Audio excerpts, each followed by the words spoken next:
All right, so you worked on VA for a while, and then kind of what was the next step, and how did you know that that would be the next thing to work on?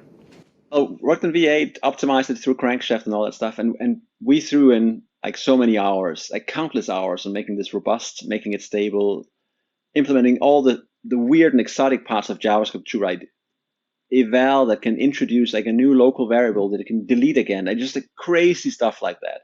The ability to take a function that you found somewhere and say, tell me what argument someone provided to the last time you called this thing, if it's still actually executing on the active execution stack. Things like that were just hard to implement and get right. And it just, like, V8 just sort of kind of ballooned from there, like the core beautiful V8 that we loved to build initially to that thing that could actually run everything on the web. And there's something I take a lot of pride in actually like making it through, making it still fast, even though we made it complete as well.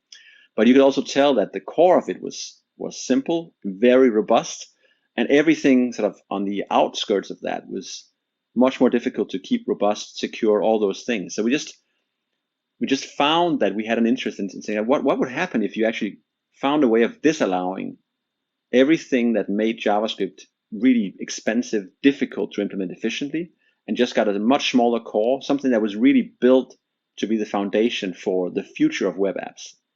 Because people need robustness, they need performance, they need something that works in a mobile setting, it just needs something that's really, really good and simple. Because I mean, the ideal, at least for me, is to try to build complexity on top of simplicity. I mean, if you think you do it the other way around, you try to build something so simple or try to achieve a goal on top of something that's very complex, you sort of fight the system all the time, right?